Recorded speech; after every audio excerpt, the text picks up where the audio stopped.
Guys अस्सलाम वालेकुम everyone. तो कैसे हैं आप सब? आई होप अच्छे होंगे। स्वागत है आपका मेरे व्लॉग में। और ये व्लॉग है 24 रोजे का। तो गाइस देखिए 24 रोजे हो गए हैं, 6 रोजे बचे हैं गाइस। और फिर उसके बाद ये ईद का भी हफ्ता है, तो फिर बहुत सारे काम भी रहते हैं, घर की साफ़ सफाई वगैरह भी। तो बस यहाँ पे ना सहरी का टाइम था, सहरी वगैरह कर लिया था और उसके बाद पारे पढ़ने के लिए आ गए थे। तो बस यहाँ पे सारे पारे वगैरह जो है ना, मैं उसको सही से रख रही थी, क्योंकि मैं पढ़ती हूँ फिर उसको आराम से ऐसे ही रख देती हूँ, पढ़ के फिर आराम से रख देती हूँ। तो फिर मैं सारे जो है ना पारे को अच्छे से जो है ना फिर रख के फिर पेटी में भी रखना था।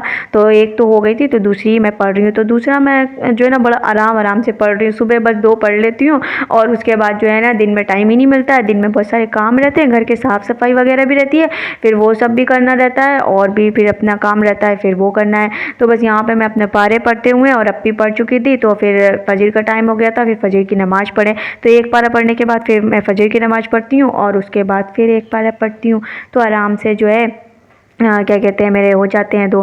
तो कभी कभार तो मैं दोनों ही पढ़ लेती हूँ। फिर उसके बाद जो है ना फिर क्या कहते हैं अपना फजर की नमाज़ पढ़ती हूँ। जब टाइम मेरे पास रहता है, जल्दी से मैं सहरी करके जब पढ़ने आ जाती हूँ, तो मैं अच्छे से फिर दोनों ही पढ़ लेती हूँ, फिर फजर की नमाज़ पढ़ती हूँ। फिर उसके बाद अपना थोड़ा बहुत एडिटिंग वगैरह करती हूँ और फिर क्या कहते हैं फिर जाके सोती हूँ।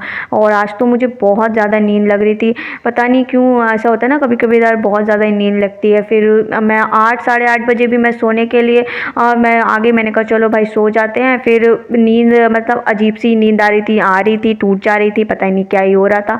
और यहाँ पे अप्पी जो है ना क्या कहते हैं दाल चावल बना चुकी थी, तो अप्पी यहाँ पे लौकी बना रही थी। तो यहाँ पे अप्पी ने इसमें डाला है जीरा और मिर्चें और फिर लौकी डाला था अप्पी ने। तो यहाँ पे अप्पी लौकी बना के रख रही थी। हाँ, तो ये अप्पी दिन में ही बना देती हैं, 12-1 बजे तक बना के रख देती हैं। तो फिर ना ये आराम से बन के रख लो और फिर इफ़्तार के टाइम बनाने की ज़रूरत नहीं पड़ती है, क्योंकि फिर तो हम इफ़्तार करने के बाद ही खाएंगे दाल चावल वगैरह डिनर में, क्या कहते हैं अगर मन हुआ तो क्योंकि कभी कभार तो ऐसा आता है कि सिर्फ इफ़्तार करते हैं, डिनर वगैरह तो करते ही नहीं है। तो ये सब्ज़ी वगैरह ना ज़्यादा नहीं बना रहे, थोड़ा थोड़ा सा ही बनाते हैं। तो अम्मा पापा जो है ना वो खा लेते हैं, बाकी जो है ना मैं और अप्पी तो कभी कभार ऐसे ही होता है कि हम डिनर करते ही नहीं, स्किप ही हो जाता है। अगर इफ़्तार कर लेते हैं ना तो फिर मन ही नहीं करता है, पानी वगैरह पी लेते हैं तो पेट इतना भर जाता है कि फिर मन नहीं करता है। और गर्मी काफ़ी ज़्यादा मतलब हो गई है, अजीब सा मतलब मौसम है, हवा भी चलती है तो पता ही नहीं चलता है, और गला तो काफ़ी ज़्यादा फिर जो है ना सूख जाता है, वो तो फिर अलग है। तो यहाँ पे अप्पी पहले लौकी वगैरह जो है ना वो बना ली थी। तो पहले तो किचन का काम करें, उसके बाद ना अप्पी ने फिर फ्रिज वगैरह साफ़ किया था, क्योंकि आराम आराम से काम करेंगे, क्योंकि रोजे में ज़्यादा जल्दी जल्दी से काम नहीं होता है गाइस। और काफ़ी ज़्यादा जो है ना मतलब वैसे काम करने का फिर मन भी नहीं करता है, फिर रोज़ा खल भी जाएगा, इससे अच्छा है तो आराम आराम से काम करिए। तो बस यहाँ पे अप्पी ने इसमें डाला है हल्दी, नमक और जीरा पाउडर वगैरह डाल के अप्पी ने इसको मिक्स किया है और इसको ढक के रख दिया था। एक बार अप्पी ने बनाया था इससे पहले, जब लौकी अम्मा ने लिया था तो वो तो लौकी पूरी जल गई थी क्योंकि काम करने में ऊपर चले गए थे, तो अप्पी ने जैसे ही ढक के रखा वो पूरी लौकी जल गई थी। जो अभी जो है आज सेकेंड टाइम बन रही थी लौकी, तो आज अप्पी ने एकदम अच्छे से बना लिया था गाइस। तो फाइनली आज एकदम अच्छी और मज़ेदार लौकी बनी थी, क्योंकि जब हमने डिनर किया था तो सब मतलब मज़ेदार लौकी थी। तो बस यहाँ पे अप्पी ने इसको अच्छे से जो है ना मैश कर दिया, ताकि जो एकदम ये अच्छे से मैश हो जाए, क्योंकि ये खड़ा खड़ा सा एकदम रहता है ना तो फिर वो अच्छा नहीं लगता है। तो इसे अच्छे से मिक्स कर दीजिए, तो फिर वो उसे अच्छे से भूनेंगे तो फिर एकदम मस्त एकदम सब्जी बनती है गाइस।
सो फ्रेंड बस यहाँ पे अप्पी जो है ना फ्रिज को फिर साफ़ करने लगी थी और काफ़ी ज़्यादा जो है ना मैसी हो ही जाता है फ्रिज। और फिर अप्पी ने इसको साफ़ किया है और इसके जो पार्ट्स वगैरह होते हैं फिर अप्पी ने कहा लो धुल दो। तो फिर मैं धुलने जा ही रही थी, फिर अप्पी ने कहा रहने दो मैं ही धुल लूँगी। और इतने टाइम बड़ा ही अजीब सा मतलब मौसम था एकदम, मतलब कैसा बताऊँ क्या ही था। हवा भी नहीं चल रही थी और अजीब सी गर्मी टाइप की हो गई थी। और तो अब तो खैर गर्मी तो चरण स्पर्श पे आएगी गाइज। एकदम मज़ेदार वाली जो गर्मी होती है ना जिसमें इंसान पागल हो जाता है, वैसी वाली गर्मी पड़ने वाली है गाइज।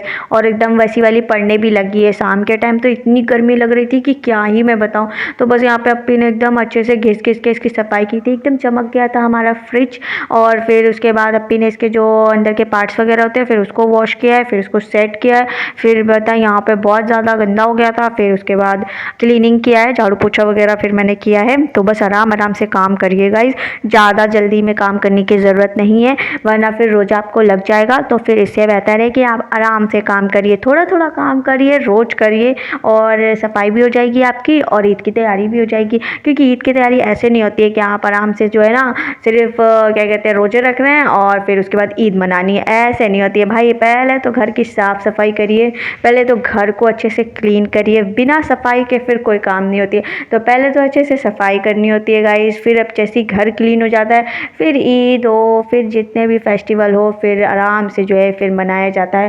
वैसे तो रमज़ान अच्छे से मना लिया जाता है लेकिन ईद वाले दिन ना इतनी ज़्यादा नींद आती है क्या ही बताऊँ तो ईद का दिन तो अलग ही रहता है। तो बस यहाँ पे अप्पी जो है ना एकदम ज़ोरों शोरों से सफाई करने के लिए आ गई हैं। अब एक एक दिन अलग अलग दिन ना कुछ नया नया काम मिलेगा, फिर उसको करना रहेगा, फिर उसको करते करते फिर अपनी जो है ना टाइम जो है गुजरेगा। क्योंकि जितनी नींद नहीं पूरी होती है उतना तो जो है ना क्या कहते हैं सफाई करने में टाइम निकल जाता है। तो बस यहाँ पे साफ़ सफाई करने के बाद फिर अप्पी ने यहाँ पे आज जो है आलू और क्या कहते हैं प्याज के पकौड़े बना रही थी। तो अप्पी ने प्याज ज़्यादा लिया है, आलू 2 ही लिए हैं और उसे अच्छे से स्लाइस में कट कर लिया था। और यहाँ पे चने जो है वो भून रहे हैं और अप्पी ने इसमें डाले बेसन नमक हल्दी डाल के इसे अच्छे से मिक्स करना है। और उसके बाद एकदम करारे जो है ना इसके क्या कहते हैं पकौड़े बने थे और इसमें अप्पी ने धनिया पत्ता डाला था, उससे क्या टेस्ट मतलब थोड़ा सा अलग टेस्ट आ गया था। तो इसे आप भी डालिएगा ज़रा, बड़े मज़ेदार लगता है। और बस यहाँ पे अप्पी ने पानी थोड़ा सा डाला है, ज़्यादा नहीं डालना है, थोड़ा इसे डालिए क्योंकि जो अनियन है उसमें काफ़ी ज़्यादा वाटर रिलीज हो जाता है। तो इसे जल्दी से मिक्स करिए और फटाफट से जो है ना फ्राई करिए तो फिर सही रहता है। अगर इसको आपने क्या कहते हैं मिक्स करके रख दिया ना तो फिर बहुत ज़्यादा इसमें ना वाटर रिलीज हो जाता है। तो अप्पी को थोड़ा सा बेसन कम लग रहा था, फिर अप्पी ने इसमें थोड़ा सा मिक्स किया है। और बस यहाँ पे ऐसे की नमाज़ पढ़ने के बाद अप्पी आ गई थी। अप्पी फिर जो है ना क्या कहते हैं अपना पकौड़े फ्राई कर रही थी और यहाँ पे मैं शरबत वगैरह बना रही थी और फिर अप्पी ने फ्रूट्स वगैरह कट करने लगी थी। तो बस जल्दी जल्दी से इफ्तारी की भी तैयारी कर रहे हैं क्योंकि जब साफ़ सफाई करो ना फिर दिन में थक जाते हैं। थकना तो खैर क्या है ना वो तो कोई भी इंसान थक जाएगा। रोजे में ज़्यादा मतलब वैसे काम नहीं होता है, नॉर्मल टाइम पे क्या है ना कि आप काम करो तो कोई इतना मतलब वो नहीं होता है। तो बस यहाँ पे मैं इफ्तारी भी लगाती जा रही थी और जो पकौड़े वगैरह है और पापड़ वगैरह फ्राई होने थे।